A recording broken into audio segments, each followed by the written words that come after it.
Good morning, everyone, and welcome to our Rules of Conduct Enhancement for Track 1 Straw Proposal meeting. My name is Brenda Corona on behalf of the Stakeholder Affairs Group at the California ISO. I welcome you to this early morning for a virtual meeting and discussion of our straw proposal posting from last week. And today we want to go over a few mini reminders before we get started, as this call is being recorded for informational and conveniences purposes only. Any related transcriptions should not be reprinted without the ISO's permission. If you do experience any technical issues during the call, please feel free to reach out to myself or Michelle, my event producer, for those questions. We also are utilizing the raise hand icon to ask a question. That's located in the lower toolbar in the middle of your screen for those that are using WebEx. And those who are only dialed in through the phone line, please press #2 so we can see you on our audio cue to ask a question. And also as a reminder, during this call, make sure to state your name and affiliation so we know who's speaking, and those in the who are also submitting questions through Shout. Please submit your affiliation as well so we can also speak your name and affiliation. So as well, this new feature of WebEx has a functionality that is muting who will mute you if you're speaking. So when you do speak, and you're unmuted for a question, it'll lock you. So make sure once you're done asking your question, you'll be able to unmute yourself, but make sure that there's a lock function added on top of your raise hand icon. So just keep an eye out for that if you do see and experience double muting. And as a reminder, just make sure to submit questions to myself, and then we will be able to get started. Today's agenda, we will kick things off with a background on the Track 1 straw proposal with Dinesh, and then we'll follow that with an overview of the straw proposal and Q&A discussion. And then we'll take a 5-minute break depending on how low of our content is going. And then from there, we'll continue on with the straw proposal and additional questions and examples. And these examples are not currently posted on those slide decks that we posted a few days ago. So we will be adding those examples after this meeting, just to give everyone that ability to see those examples from today's meeting. And then we'll go ahead and open up the floor for any questions on this proposal, and then we'll end our next step. And here is the overview of our initiative stakeholder process. At this time, we are currently on the proposal development phase of this specific initiative, which is straw proposal. So the next step for us and at the ISO is to continue on and get stakeholder input, as well go to the next step, which is the draft final proposal. During this call, we might be able to have the ability to talk about the phasing of this Track 1 versus Track 2. So we are aware of that, but feel free to retain those questions near the end, and as we will let our policy lead and subject matter experts allow more time to speak on certain timelines and scheduling. So let's focus on the straw proposal today for those questions, and then we will go ahead and go over those timeline questions near the end. At this time, let's go ahead and invite Dinesh to kick things off for our group and kick us off with the background on C1 straw proposal. Go ahead, Dinesh, you're on mute. Thank you very much for that introduction, Brenda. Good morning. My name is Dinesh, and I am the policy lead for the Rules of Conduct Enhancements Initiative. Next slide, please. So just a little sense of where we are in the process for Track 1 specifically. So we've had the workshop, we've had a round of comments, we've posted the straw proposal, and now we're having that meeting. Looking forward, we're going to have a draft final proposal posted on August 1st, and then we're looking forward to another stakeholder call on the draft final proposal on August 8th. This is all in preparation for the September Joint ISO Board of Governors and WEIM governing body meeting, where we'll be presenting this straw proposal. Next slide, please. So a little bit more background about where we are.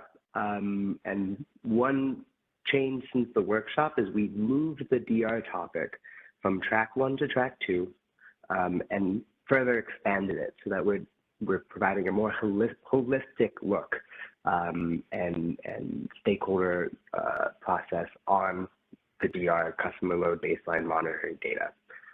Other than that, we will go over the 4 topics from track 1 today as they are presented in the straw proposal. So this is meter data penalties, the annual penalty distribution filing, clarifying eligibility for penalty distribution, and clarifying the application of the market adjustment for WEIM entities. Okay, next slide, please. So just wanted to kind of do a quick check-in. I don't suspect that you'll have very many questions, but if you do, about the track 1 kind of background, where we are, happy to take those right now. Otherwise, there'll be plenty of opportunity for questions and discussion later in this meeting.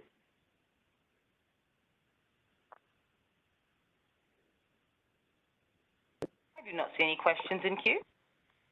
Oh, Michelle, we do have Luke Suga from CEDMC. Go ahead, Luke, introduce yourself and your affiliation.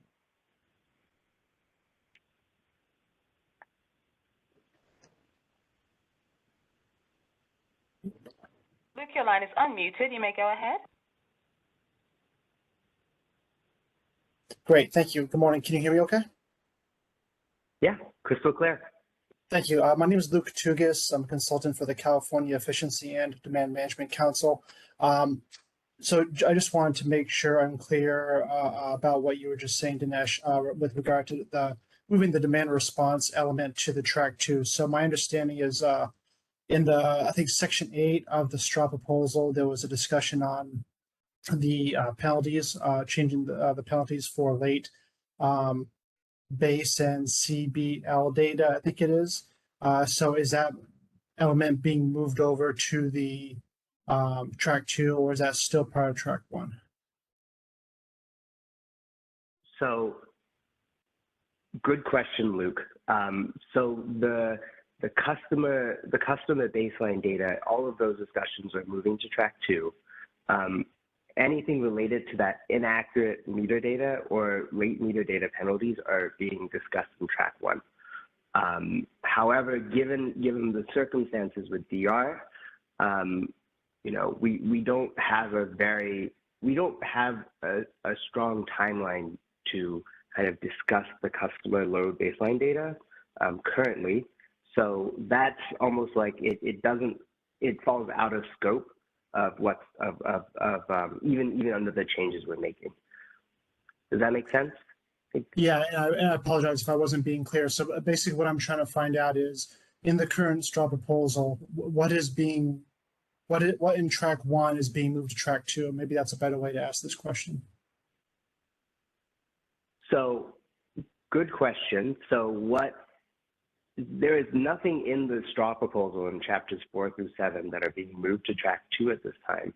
At the previous workshop, we had discussed a conversation about making a change related to DR resources that was going to happen in track 1. That has been the thing that's been bumped to track 2. So it's a difference between the workshop and the straw proposal, and not a difference between the straw proposal and today. Okay, perfect. Thank you so much. Thank you, Luke. Good question.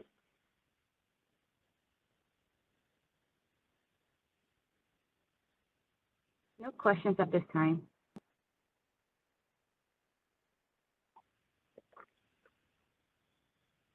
Thank you, Brenda. We'll proceed forward then. So going into the first topic on the straw proposal, next slide, please, Brenda. So the first proposal that we have for you is to eliminate the annual penalty distribution filing. Currently, all the penalties that are kind of assessed to the market, we take those funds, we put it in an escrow account, and then we distribute them back to you plus interest to the market participants who did not have any penalties in that given year. However, in order to do that, we must receive FERC approval through an official filing process before we can make any distribution. By removing that requirement from FERC, it allows us to it allows us to turn around the distribution much quicker.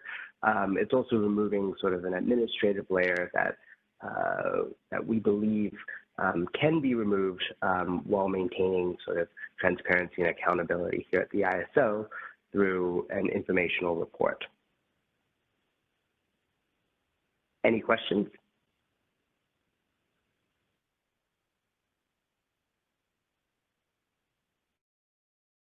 Okay, we'll keep it moving then.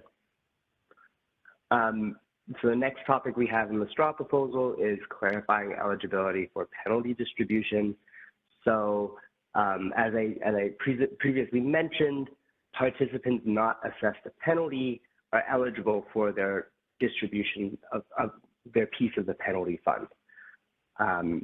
As it stands, we want to add a clarification to our tariff language that makes it by default, if you received a penalty waiver or have some sort of sovereign immunity, for example, if you're a federal power agency and your jurisdiction's under the federal government, that we are very clear that you are also deemed ineligible market participants because you did not pay a penalty that you may have had needed to pay otherwise.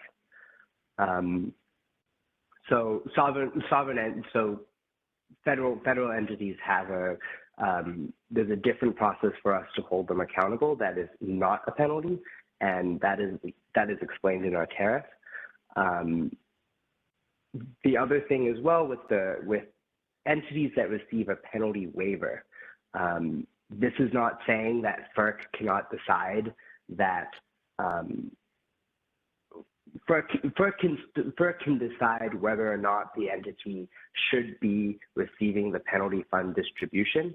It just by default, we are not asking for a waiver. We would be asking for FERC to say, yes, you may receive this in the event that there's a penalty waiver. Any questions?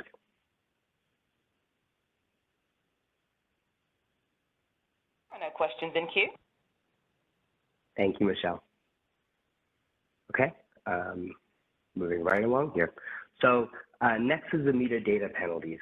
So after I talk about this, after I go through this slide, we will have Angelica present a few examples related to this proposal.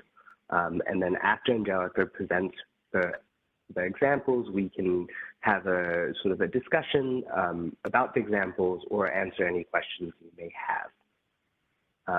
So currently, we have both late and inaccurate meter data submissions are subject to a $1,000 per trading day penalty.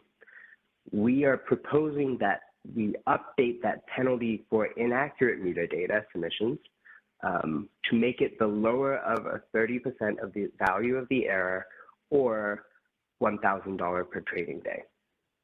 So this is to address some of the concerns that we have faced in recent years about small megawatt differences that lead to large penalties because of the fact that it is per trading day and not by the value of the error. One thing to note is originally we were going to have the late meter data penalty also be changed to a lower of the 30% of the value of the error or a $1,000 trading day penalty.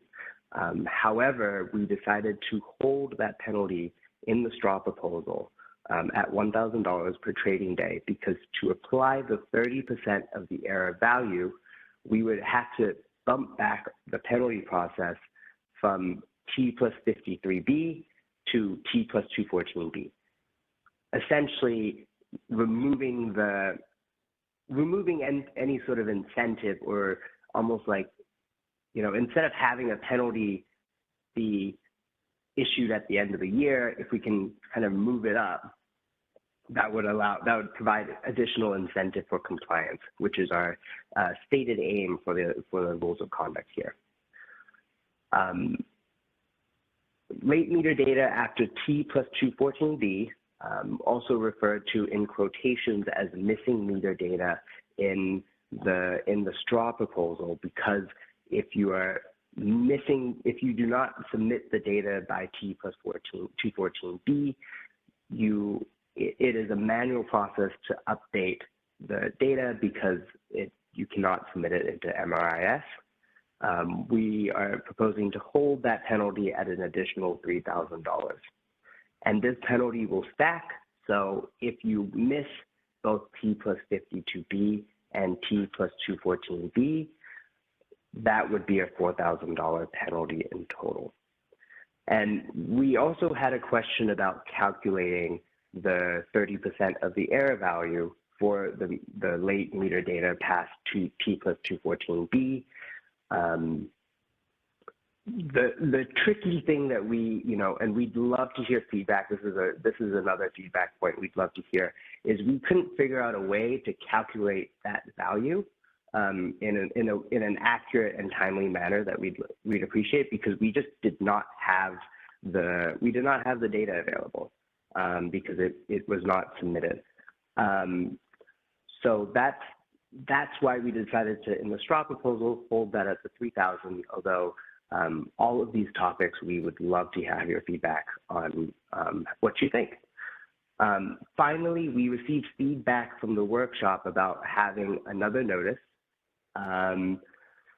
So in order to almost catch issues before they become problems in terms of, and that require penalty tolling. So we propose to extend. We currently have an internal T plus 44B pre-automatic deadline notice for our data team. We are proposing to extend that. We're proposing to extend that value or extend that notice to market participants. Again, we welcome feedback on this. If T plus 44B sounds like a good date, is it too early? Is it too late? We'd love to hear that while we go through the design of this initiative. Let's actually, I was originally going to go to examples immediately, but let's actually take the questions just so we can be on the same page. And if there's something that I think we'll come to in the examples, we can get to it.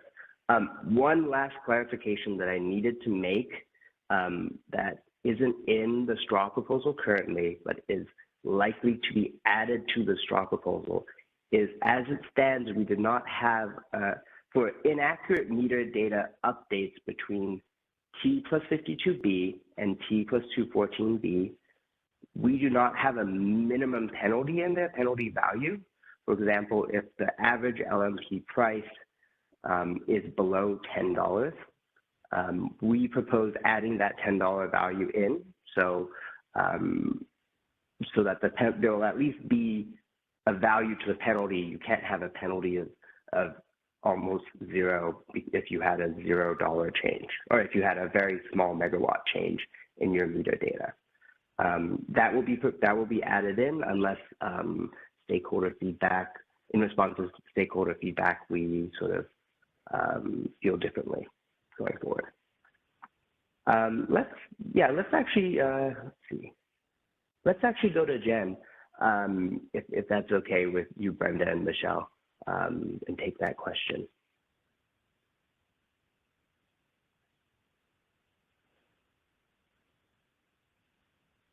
Hi, this is Jennifer Gerard at Go ahead. Hi, this is Jennifer Gerard at Idaho Power. Can you guys hear me? Perfect. Okay, so I think maybe you just answered my last question, but I just want to make sure I'm following. So let's start with just inaccurate meter data. So a meter data has been submitted, but it's incorrect and it needs to be resubmitted. So this proposed change where it's the 30% of the value of the error or $1,000 a trading day, is that only up to the T plus 214B? Correct. Okay, so past T plus 214B, can you kind of, and we're just talking about inaccurate, and maybe inaccurate and late is treated the same, I'm not sure, but beyond 214B, you're saying there's no way to calculate like the error threshold because you don't have the value of the meter at that point because it hasn't been resubmitted. and you're going to hold that penalty to what? For, I guess, inaccurate versus late or missing. My apologies. I understand your question better now. So inaccurate meter data is going to be consistent before T14B and after T plus 214B. That was my mistake there. My apologies. Okay. Oh, no worries. So for inaccurate meter data, for any period of time, it will be subject to the 30% of the value of the error, or $1,000 a trading date. Yes. Okay. So now late meter data, I'm assuming it means missing meter data. So you haven't submitted it. So before T plus 52, well, there's no penalty. So between T52 and T100 or T100 214B, you're saying it'll just be $1,000 per day because you cannot determine the error value? Correct. Well, we would be able to determine the error value, but we would have to wait until T plus 214B to start the process. And I think for a few reasons, one of which, we've talked about sort of in the workshop in the past about, if there's a penalty that it should be applied to T plus 52B, and then we don't hear about it until after T plus 214B, that's a long lag time. Right. And we believe that, the main bulk of the issues that we've been seeing is really from that inaccurate rather than that late meter data penalty from what we've been seeing internally on our data. Right. Okay. So we feel comfortable holding that penalty at $1,000 per day. Okay. And then beyond 214, it would be 3,000 a day. It will be 4,000 per trading day. Oh, 4,000. So if you miss, so let's say you've got trading day one, and we'll go over this in we'll go over this in the examples too. Okay, perfect. But if you miss, it's one trading day, right? And if you miss T plus 52B, it's 1,000. If you miss T plus 214B, it's another 3,000 to 4,000. And this is assuming you have not submitted any settlement quality meter data to us. So because of that, we still feel comfortable holding that at the 3,000. Right. Okay, that makes sense. And then just a comment on the T44. So that will be a notice that is for missing meter data, right? So then participants will know, hey, we don't have any meter data. And how are you determining that? Is that based on like if you see expected energy and you would expect to see something, or how would you determine whether that meter data is missing? And if you're going to go over that, you can hold off on answering that, but I'm good with the timeline, just so you know. Thank you, Jen. Appreciate your comments here. Priyanka, would you be ready to sort of take that answer? If not, we can also hold it and sort of discuss that question after Angelica goes through the examples. Great. Can you, yeah. So for the tariff, the meter data is required for every trade date, whether that resource has an expected energy or not. So you're required to submit the meter data for every single trading day. That said, currently our MRIS query looks only for the resources that have expected energy and are missing data at T plus 52B. So if we notify you on T plus 52B, that means you have an expected energy for that trade date. However, going forward, in a few months, we will be extending that for every single trade date, irrespective of whether there is expected energy or not. But prior to making that change, we will be sending a market notice and also email notifications to our market participants and give you enough time and notifications before we make that change. So I would recommend you to start submitting the meter data for every single trade date, irrespective of whether there is expected energy or not. And is the date based on when it's effective in the master file? That is correct. From the date is effective in the master file.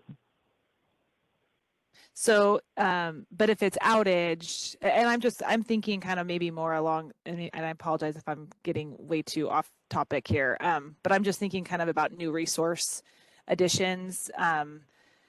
If it's outage, so if it's in the master file, but we've outaged it because we're kind of still in a testing phase, are we okay at that point? Or do you expect to see like a non-zero value? Yeah, we expect to see zeros. Okay. Yeah, we expect to see zeros when the resource is in an outage, either Okay. during the testing or pre-commercial phase, and also after the commercial phase. So if the effective date in the master file is based on the SC association, so once the resource is effective in master file, then when there are outages, we expect to see zeros. Okay, great. Thank you. Thank you. I appreciate that. I think that's all my questions for now.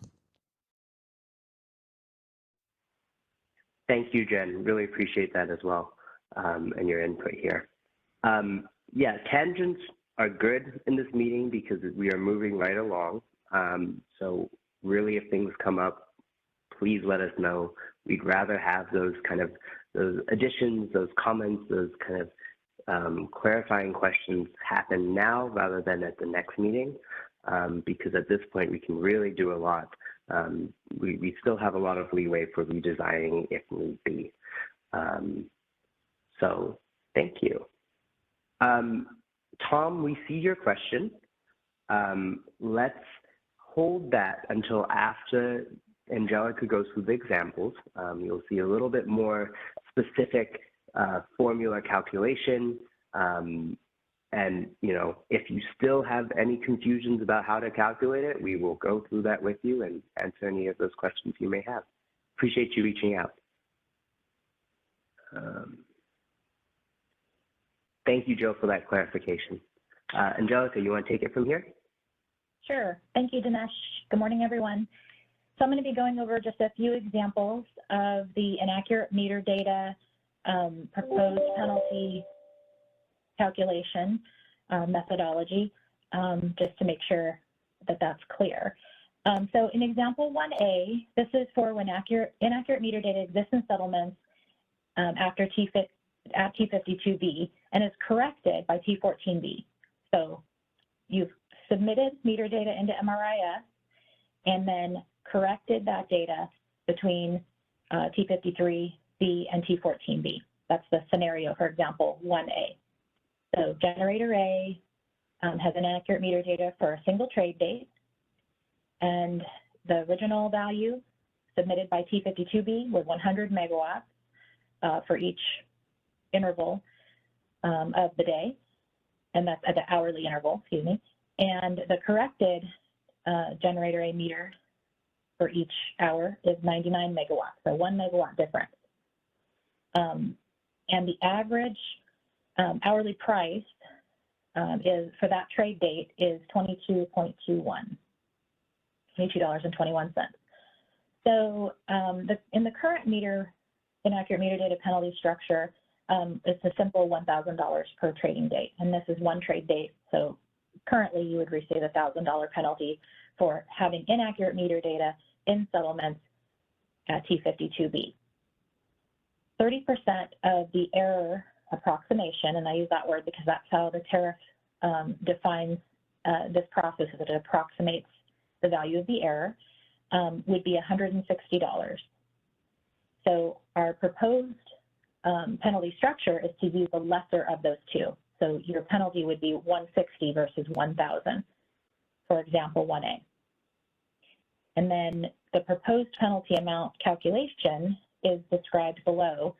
So that's the meter data penalty is the minimum of 30% of the megawatt difference, and it is the absolute value of the megawatt difference, Tom, times the maximum of $10 per megawatt or the hourly LMP from Oasis. So the 100 minus the 99, so the 1 megawatt times whatever the hourly LMP price is, unless that price is less than $10, in which case we use a $10 price. So we calculate that, and if that amount, 30% of the cost of the error, is greater than $1,000, then we revert back to the $1,000 penalty. If it's less than $1,000, as shown in example 1A, we would use that value, 30% of the cost of the error. Any questions on that one?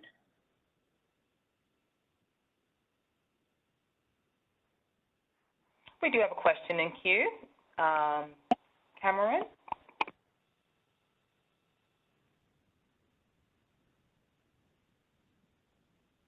Cameron, go ahead. Your line is unmuted.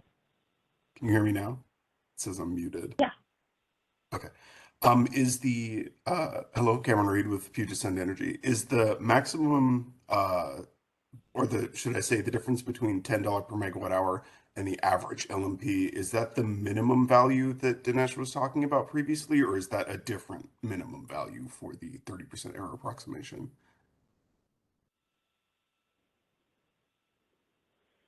So it's the minimum of $1,000 or the 30% of the cost of the error. So that's where minimum comes in. But the hourly LMP, like just say, for example, in this case, our hourly LMP is $22. So it's different hourly values, but the average for the day, just for simplification purposes, is $22. We would use $10 per megawatt if that 22 were like negative 22, right? Sometimes we have negative prices. So we would use $10 at, as the price. But whenever it's positive and over $10, we're going to use the Oasis price, even if it's $1,100. Okay. But when you do that calculation, if that 30% of that value is greater than 1,000, we're going to go with 1,000. You wouldn't be charged. And that example is actually on the next slide. If we could move to that, and then if that doesn't answer your question, then we clarify further. One.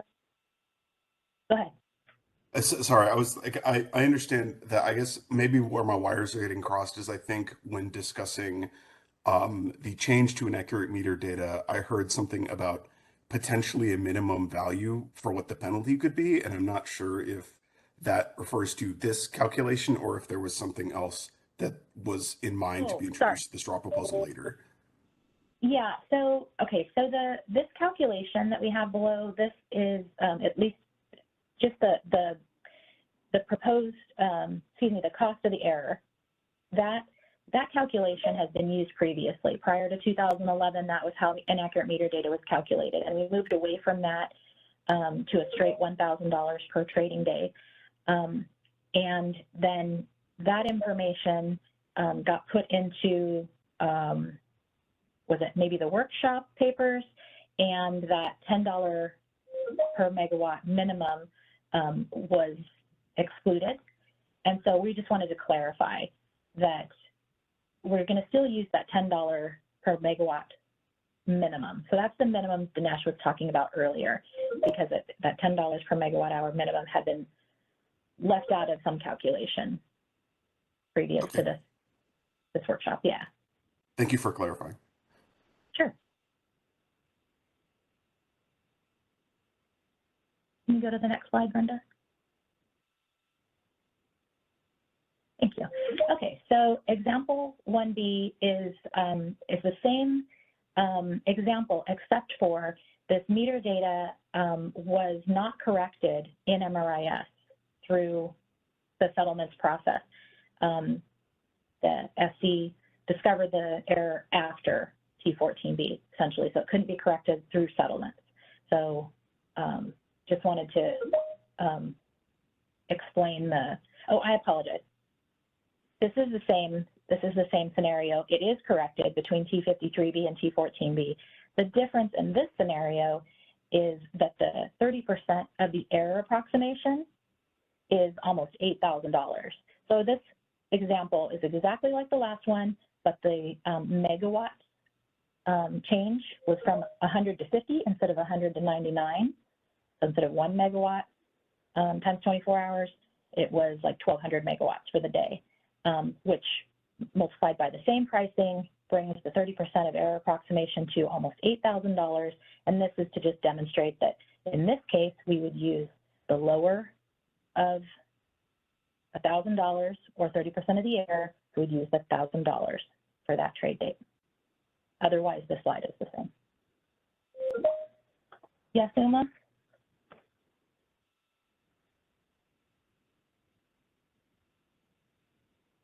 Hi, Angelica. Could you please share the spreadsheet to show them how we calculated $160?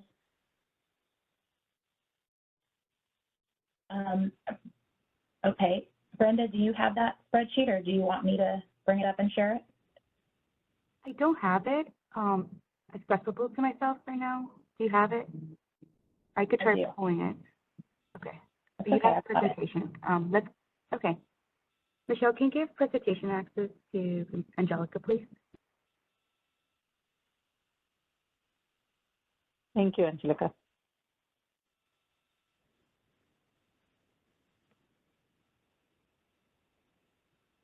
Okay, I'm getting ready to share my screen.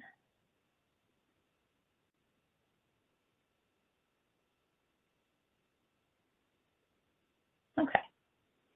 Let me make this a little bigger.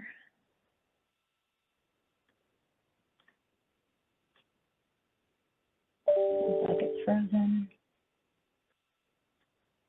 Can you read the data on my screen? Yes, Angelica, we can. Okay, great.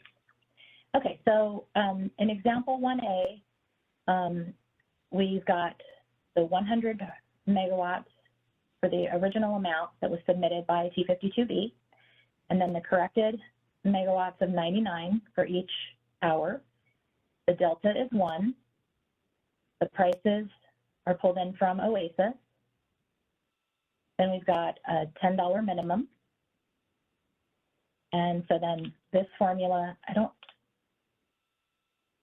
know why I can't click on the spreadsheet at all. I normally can when I'm presenting, but it's not letting me click on this to show you the formulas behind the spreadsheet. But this applicable price is the max, this should say min, apologies. The min of the OASIS are $10. So the price is at least $10. And so this column I is the OASIS price unless that's less than 10, and then in which case it's 10. That's the formula behind column I. And then the delta megawatts times the applicable price is the approximate cost of the error, and 30% of that is in column K. For all 24 hours, the total is $159.90. So the proposed penalty amount for scenario example 1A is $160.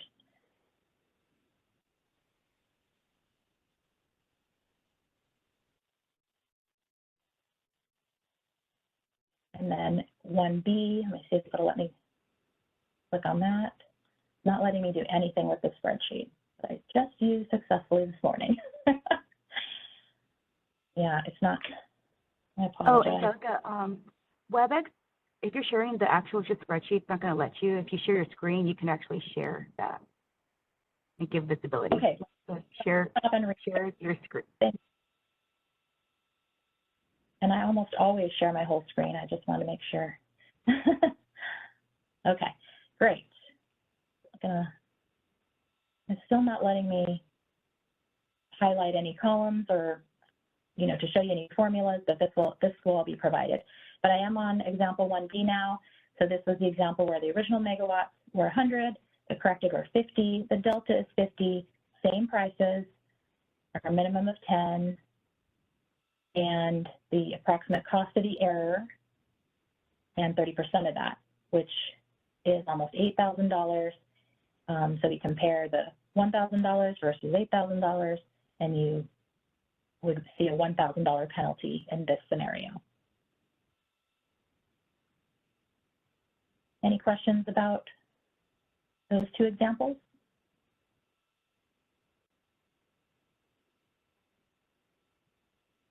No questions right now. You're welcome, Tom. Thanks.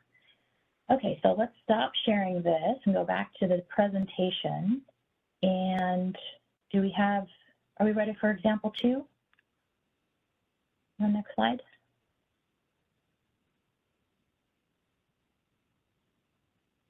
oh, apologies. Let me back up. Example 1. So this is the settlement impact. Go ahead and go back to, yes, thank you. So this is a settlement impact for generator A from the inaccurate meter data that we talked about in 1A and 1B. The settlement details are going to be the same. So the corrected meter data quantity will automatically be included on the T plus 11M recalculation settlement statement. The difference between the revised meter data to TEE will be settled as uninstructed imbalanced energy in charge code 6475 and 64750. And the other impacted charge codes are USE settlement in 6474 and 64740. This is unchanged. So it's just to provide you with some detail about how settlements would go for this scenario.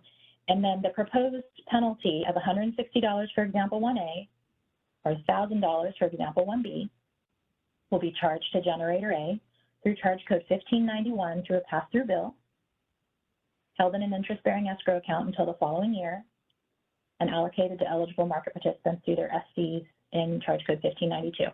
This is all the same as it is today, but just to provide you that detail. So the only thing that's changing would be our penalty calculation method. Instead of the straight 1,000, it would be the lower of the 1,000 or the 30% of the cost of the error. These are the settlement implications. And next slide. So this is example 2 that I tried to jump to earlier, which is if meter data exists in settlements after T14B. So because you're not able to provide that data to the ISO through MRIS, the process is a little bit different. But the details of our scenario here are that generator A had 100 megawatts in settlements, and they later tell us that that was incorrect. It should be 99. The prices are the same. The current penalty amount, the current way we process it today is $1,000, 30% of the error approximation, $160. Proposal is that the penalty be the lesser of those two, so $160, and that formula below is all the same. The change comes on the next slide. So the corrected meter data can't be submitted into MRAS after T14B, so we provide a meter data template to the market participant. They submit their corrected meter data hourly values for each resource and trade date that has meter data inaccuracy. The proposed penalty is charged to generator A in this scenario through a PTB, charge code 1591, again, held in the escrow account with interest and allocated to market participants through charge code 1592. In this case, the difference, and this again is not different than what we do today, but it's different than the previous scenario where you were able to correct the data through MRIS and the settlements process, is that a market adjustment of $533 is charged to generator A through a PTB, charge code 1593, and allocated to the BAIDs who paid UFE in the UDC, impacted by the meter data inaccuracy for the range of trade dates. And the purpose of this is to make the market whole. Since we're not able to do that through the normal settlement process, we do it through a manual calculation of the approximate value of the error, and then charge that to the STID associated to the resource or resources with inaccurate meter data, and then allocated to those impacted. And I'm going to go ahead and share my screen again, bring up that example that we talked about. Oops. There we go. And that has the market adjustment on it. So this is, oops, I gotta get there differently. There we go. So this is the same data points as example 1A with the 100 changed to 99, but because it wasn't corrected through the settlement process, we have to calculate the market adjustment. It calculates out to $533. And so in this scenario where the meter data is not corrected through settlement, the penalty is $160, as we discussed before, and the market adjustment, just to make the market whole, is $533. Both are charged to the SCID associated to the resource or resources, in this case, Gen A, that have the inaccurate meter data.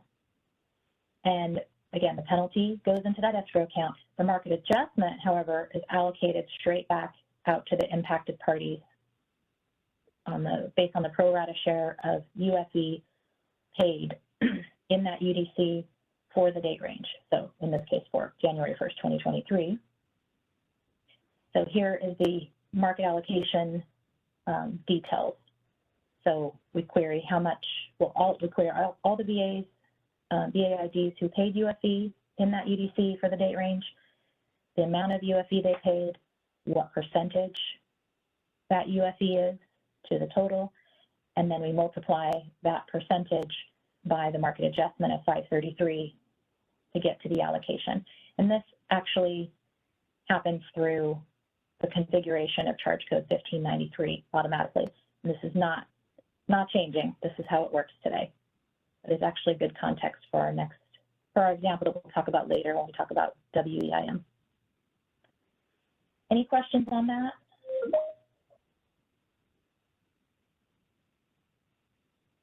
Currently no questions in queue. Okay, and then I think the next slide is still mine, and it just has the same information as we just talked about in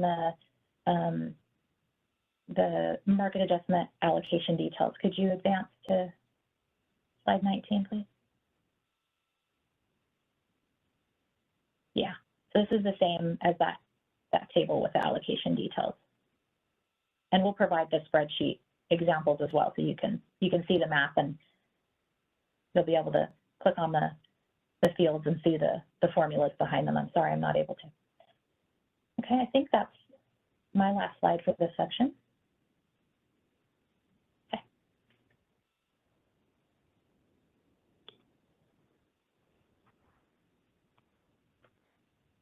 Thank you very much, Angelica, for walking through those examples.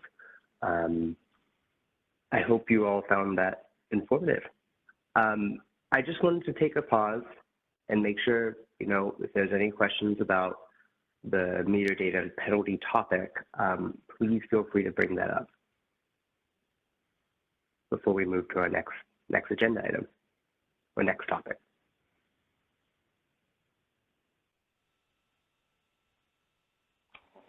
I do not see any questions in queue. Great, we'll keep moving then. So this is our final topic in track 1, and this is clarifying the market adjustment in the event, specifically in the context of WEIM entities, but also really in the event that there is, essentially no one to adjust the market to, for lack of a better term. Where if we are collecting UFE unaccounted for energy, and then there's only the only participant in that region is or in that utility distribution company area, UDC, is the same entity, or even if that entity is not even in there to begin with, no entity. It's a bit of a gray area about what we do with that. So originally we were thinking that those extra funds should be taken and moved to the escrow account, and sort of just taking and saying, okay, we still need to do that market adjustment. We cannot do it because it's out. We cannot run it through settlement, generally because it's past 214T plus 214B, but we still want to take that market adjustment and apply it. After a number of internal conversations after that workshop, we now believe that it would be actually best that we just don't apply a market adjustment. The purpose of the market adjustment is to provide recourse to other impacted entities.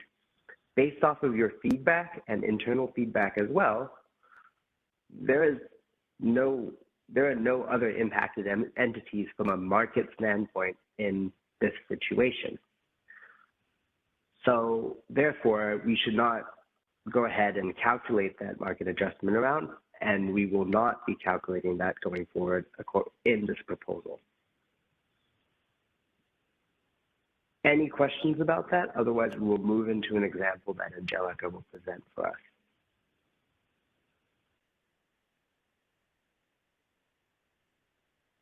Okay, Angelica, would you like to go ahead? Sure, thank you. Okay, so example 3. So the facts of this or this scenario are the same as some of the other examples as far as the megawatts and stuff. But the key here is that this is for a WEIM entity, and the inaccuracy exists in settlements after T14B, so not able to be corrected through the settlements process. So the penalty is unchanged, still recommending the 160 charge to BAID 8888, excuse me, which is the BAID associated to the generator that had the inaccurate meter data. So that's unchanged. And the current market adjustment would be $533. And that would go to the BAID 9999, who paid the USE. They actually paid 100% of the USE in this case. That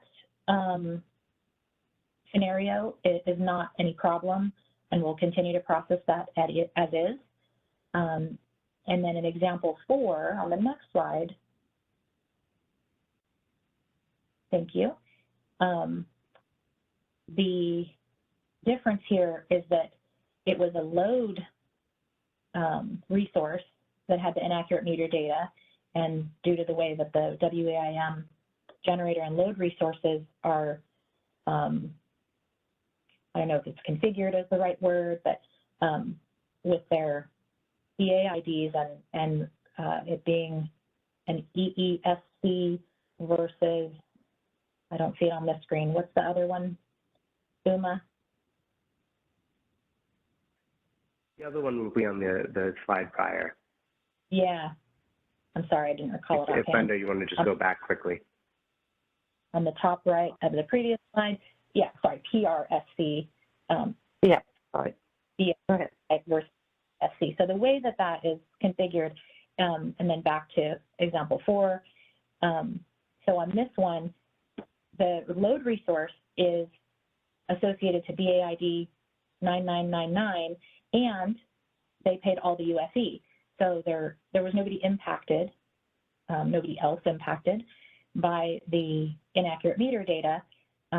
So our proposal is, instead of charging and allocating the market adjustment to 9999, our proposal is to eliminate that administrative manual work and just not process a market adjustment in that case.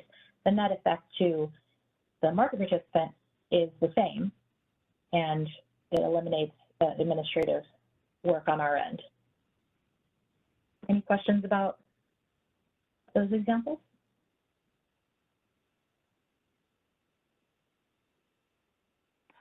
I do not see any questions in queue.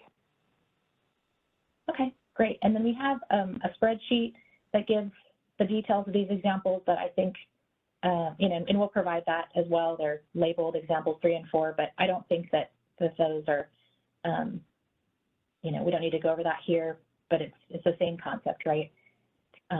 It's a different issue we're trying to solve with this proposal, you know, to reduce the administrative burden for a net zero effect to the market participant, but the calculations in the spreadsheet are all the same, and you can reference those.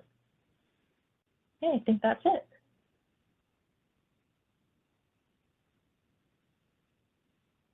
Thank you very much, Angelica.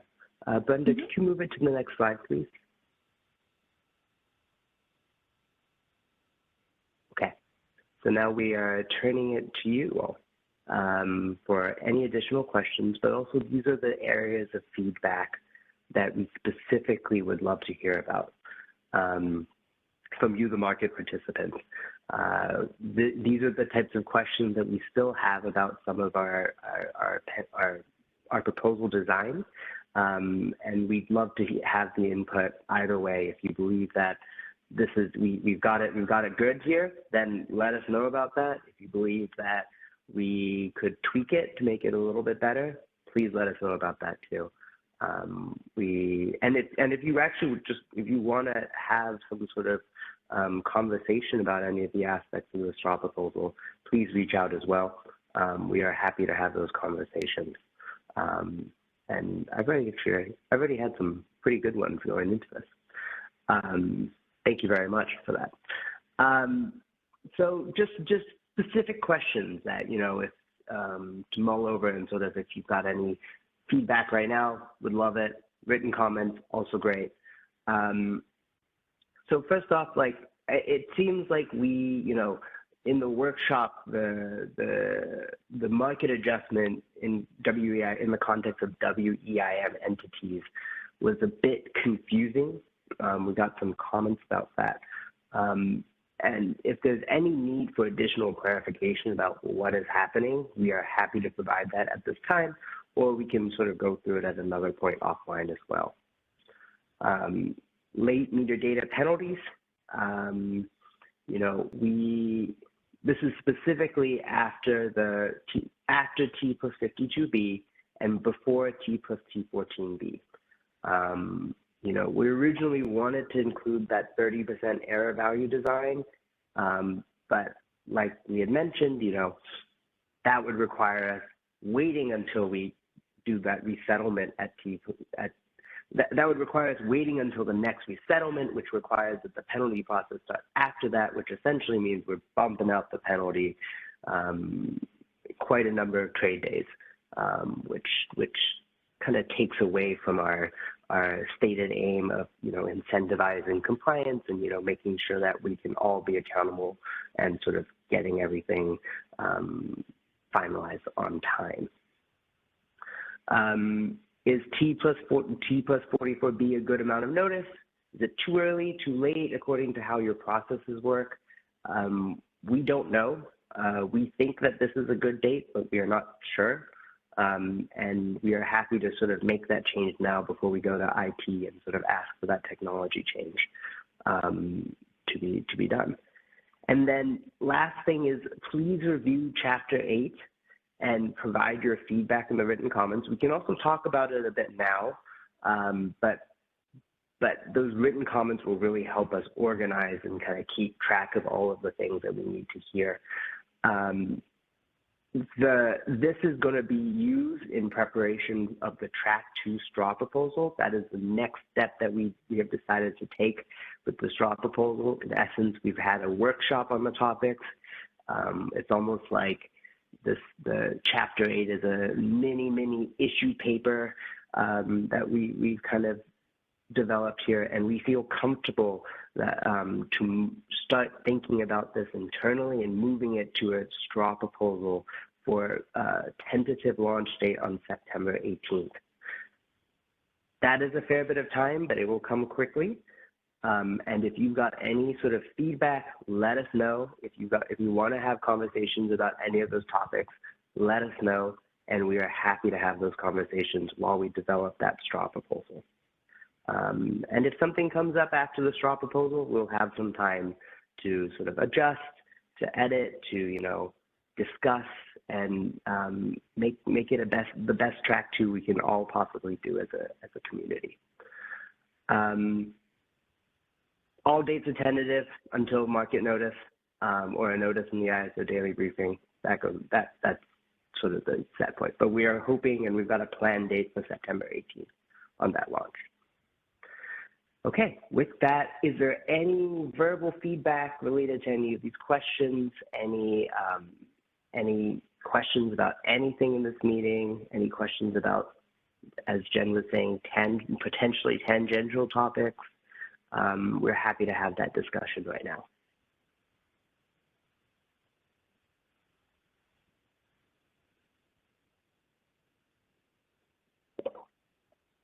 I do not see any questions in queue. Thank you very much, Michelle. All right, Brenda, please go ahead to the next slide.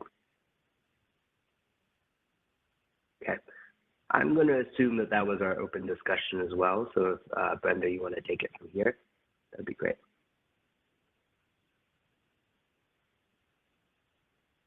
Thanks, Dinesh. So thanks everyone for joining. We had about a peak attendance of about 70 attendees for today's call. So that's a good note for our today.